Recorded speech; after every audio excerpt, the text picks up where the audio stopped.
Olá, meus ilustres amigos, bem-vindos a mais um vídeo no canal Professor Carlos Alexandre Costa. Estamos aqui com a excelente obra Bíblia Desenterrada, do arqueólogo israelense Israel Finkelstein.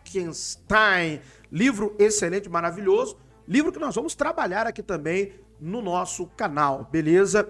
Vamos aqui ao trecho que vai falar sobre a busca malograda pelo Abraão histórico. Você sabe que diversos estudiosos da Bíblia, até pessoas do meio acadêmico, durante muito tempo consideraram Abraão e os demais patriarcas como personagens históricos. E o que mudou? Por que o consenso, vamos dizer assim, acadêmico virou a chave? O que as novas pesquisas revelaram? Vamos então ler aqui este livro excelente que vai tratar acerca deste tema. Eu vou lendo e explicando para vocês. Antes de descrever a época provável e as circunstâncias históricas em que a narrativa bíblica sobre os patriarcas foi inicialmente entretecida a partir de fontes mais antigas, é importante explicar que, porque tantos especialistas no decurso dos últimos 100 anos ficaram convencidos de que as narrativas sobre os patriarcas são verdadeiras do ponto de vista histórico, pelo menos em seus traços básicos. Então veja bem, hein? Pelo menos em seus traços básicos existiram ali estudiosos que consideraram que os patriarcas foram pessoas reais. O estilo de vida pastoril dos patriarcas pareceu combinar bem, em termos muito gerais, com o que os arqueólogos do início do século XX observaram a respeito da vida beduína contemporânea no Oriente Médio. Então veja bem o parâmetro que está sendo colocado. Presta atenção no que eu estou lendo. Olha a parametrização. A vida dos beduínos contemporânea no Oriente Médio, no início do século XX, e eles observaram que a vida dos patriarcas condizia com aquilo. Você imagina como era a arqueologia naquela época difícil, inicial, tá bom? Vamos lá.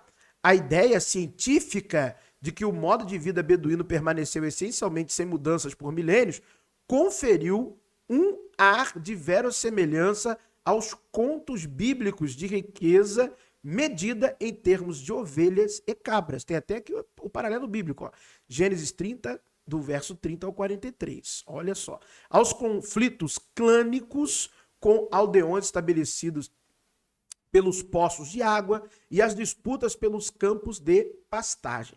Adicionalmente, as referências manifestas a sítios da Mesopotâmia e da Síria, como a Ur, a terra natal de Abraão, e Harã, situada em um afluente do Eufrates, onde a maior parte da família de Abraão continua a viver após sua migração para Canaã. O relato bíblico nos diz isso, correto?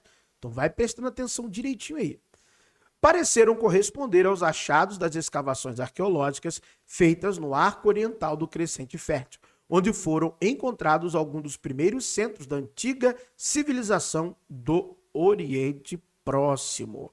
Contudo, o que motivou a busca científica pelos patriarcas históricos foi algo muito profundo, muito mais intimamente conectado com a crença religiosa moderna. Então tudo começa a ter início, de acordo com Israel Finkelstein, que está no centro disso tudo hoje, atualmente, beleza? Se desencadeia por causa de questões religiosas. Muitos dos primeiros arqueólogos bíblicos foram formados, olha só, muitos dos primeiros arqueólogos bíblicos foram formados por clérigos ou teólogos. Então presta atenção. Eles estavam persuadidos por sua fé que a promessa de Deus a Abraão, Isaque e Jacó, a primogenitura do povo judaico e a primogenitura repassada aos cristãos, como explicou o apóstolo Paulo em suas cartas aos Gálatas, foi real. E se foi real, presume-se que tenha sido dada a pessoas reais, não a criações imaginárias originadas da pena de algum antigo escriba anônimo. Então você já tem um problema gigantesco na premissa. Nós estamos indo ao campo de pesquisa, nós estamos indo aos campos arqueológicos para fazer uma pesquisa isenta, ou nós já estamos indo com um viés. Qual é o viés? Eu já parto do pressuposto que tudo é verdade. Eu já parto do pressuposto que tudo existiu. Então é um viés. Todos eles existiram. Todas as histórias deles são verdadeiras. Então eu já parto para um viés. Logo, a pesquisa não será isenta. Ela será enviesada.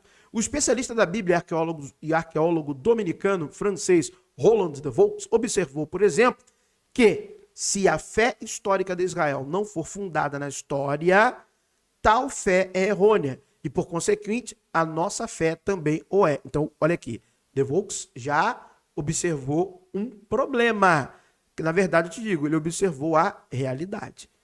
É uma pessoa que está pensando no que está fazendo e está vendo. Ele já está sentindo, vai dar problema. E o decano da arqueologia bíblica norte-americana, William F. Albright, que é o cara que, né, repercutiu esse sentimento. Albright foi um dos primeiros caras que, por exemplo, ele percebeu que não houve conquista da terra de Canaã por um exército israelita. Ele foi o cara que percebeu. E aí começou a se formular teorias, né? Infiltração pacífica e por aí vai. Vamos continuar aqui. William F. Albright repercutiu esse sentimento, insistindo que, como um todo, o quadro pintado no Gênesis é histórico e não há razão para duvidar da acurácia geral dos detalhes bibliográficos. Depois deu ruim. Ele mesmo viu e tentou formular modelos, ele e seus alunos, né, para ver que o negócio estava descambando. De fato, a partir das primeiras décadas do século XX, com as grandes descobertas na Mesopotâmia e a intensificação da atividade arqueológica na Palestina, muitos historiadores e arqueólogos bíblicos estavam convencidos de que novas descobertas poderiam tornar provável, caso não pudessem cabalmente, que os patriarcas foram personagens históricos. Eles argumentaram que as narrativas bíblicas, mesmo que tenham sido compiladas em uma data relativamente tardia, ou seja, a galera já estava desconfiada disso há muito tempo, como o período da monarquia unificada, preservaram ao menos as linhas básicas de uma realidade histórica autêntica. Então o pessoal já está aqui alinhando o tom. Olha, não pode não ser 100%, mas olha, a base tem um quê de autenticidade. E aí, será que tem? Dá a sua opinião aí. De fato, a Bíblia forneceu uma boa porção de informação cronológica específica que pode ajudar, acima de tudo, a identificar exatamente quando os patriarcas viveram. A Bíblia narra a história mais antiga de Israel em ordem sequencial, dos patriarcas ao Egito, ao Êxodo, a migração no deserto, a conquista de Canaã, ao período dos juízes, a restauração da monarquia. Ela igualmente forneceu a chave para calcular datas específicas. A indicação mais importante é a nota aqui no primeiro livro dos Reis, capítulo 6:1, de que o êxodo aconteceu 480 anos antes do início da construção do templo em Jerusalém, no 4º ano do rei Salomão. Então, isso aqui hoje, né? Isso aqui se viu que não era uma data real e hoje fala-se que não, isso aqui é simbólico, que aí divide por 40, por 70, o pessoal faz divisões, né, para dizer, não, é um ciclo geracional e por aí vai. Isso é fato, ninguém leva mais essa data aqui no sentido de que é isso. E foi ela que deu o pontapé para muita coisa, para a desmistificação de várias coisas. Além disso, Êxodo 12:40 constata que os israelitas suportaram 430 anos de escravidão no Egito antes do êxodo, adicionando um pouco mais de 200 anos para a duração das vidas sobrepostas dos patriarcas em Canaã, antes dos israelitas partirem para o Egito, chegamos a uma data bíblica de cerca de 2100 antes da Era Comum, para a partida original de Abraão rumo a Canaã. É claro que havia alguns problemas bem nítidos em aceitar essa datação para fins de reconstrução histórica precisa, não sendo o menor deles o período de vida extraordinariamente longo de Abraão, Isaac e Jacó, todos excedendo em muitos os 100 anos. Adicionalmente, as genealogias posteriores que alinharam os descendentes de Jacó são confusas, quando não são diretamente contraditórias. Moisés e Arão, por exemplo, são identificados como descendentes de 4ª geração de Levi, filhos de Jacó, ao passo que de Josué, presta atenção, ao passo que Josué, um contemporâneo de Moisés e Arão, se declara que foi descendente da 12ª geração de José. Outros 2 filhos de Jacó, isso dificilmente pode ser considerado uma discrepância menor. Por isso que quando você vai abrir, né, livros de arqueologia bíblica com um tom mais confessional, você vai encontrar uma série de problemas, cada um vai datar o êxodo em um lugar diferente, vai datar o período da adentrada a Canaã em um lugar diferente, Tem gente já falando em século XII.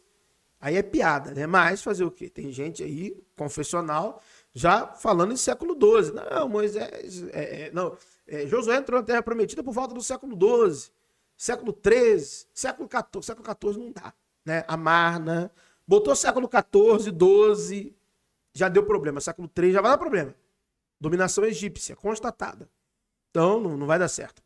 O especialista norte-americano, Albright, todavia argumentou que certos detalhes singulares da narrativa do Gênesis podem conter a chave para verificar sua base histórica. Elementos tais como nomes próprios, costumes nupciais, não usuais e leis de aquisição de terras podem ser identificados nos registros das sociedades mesopotâmicas do segundo milênio antes da Era Comum. Isso aqui é um fato, das quais se alega que os patriarcas provieram.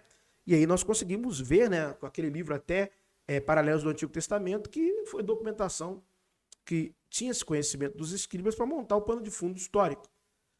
Não menos importante é que os patriarcas foram realisticamente descritos como levando um estilo de vida de beduínos, deslocando-se com seus rebanhos através da região montanhosa central de Canaã, entre Siquém, Betel, Beersebeia e Hebron. Todos esses elementos convenceram Albright de que a era dos patriarcas foi real, ou seja, ele olhou a história, ele olhou o Homem-Aranha, vou dar um exemplo para vocês entenderem melhor. Ele olhou o Homem-Aranha e olhou a história. Ele falou, a história é Nova York. O Brooklyn, tá ali. Times Square, está ali também. Sei lá, Wall Street, nem sei se é Nova York, mas sei lá. Ah, tá ali também, confere. Ah, então a história é real. Porque o estilo de vida do Homem-Aranha é exatamente como o estilo de vida de um nova-iorquino. Então a história é real. Foi exatamente isso. É desse jeito praticamente que o pessoal fez no passado. Infelizmente, né? Fazer o quê? Era o que dava para fazer, confiar no relato. A metodologia científica evoluiu muito depois, né, de muita gente já ter falecido aí, que foram patronos da arqueologia bíblica. Todos esses elementos, como eu já li, né, convenceram Albright de que a era dos patriarcas foi real. Em consequência, ele e seus colegas passaram a procurar evidências da presença de grupos pastoris de origem mesopotâmica vagando por Canaã em torno de 12.000 antes da Era Comum. E olha o que ele fala aqui, contudo, a procura pelos patriarcas históricos acabou sendo mal sucedida, já que nenhum dos períodos em torno da data biblicamente implicada forneceu um pano de fundo inteiramente compatível com as histórias bíblicas. Nós vamos continuar lendo no próximo vídeo desse exato parágrafo aqui, tá bom? Continuando falando pela busca dos patriarcas, lendo o livro de Israel Finkelstein, a Bíblia Desenterrada. Muito obrigado por ter assistido a mais um vídeo no canal Professor Carlos Alexandre Costa. Um abraço a todos.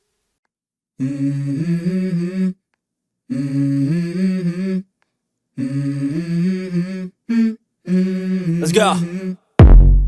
I wake up to a little bit of drool on my pillow, feel like it's gonna be a bad day.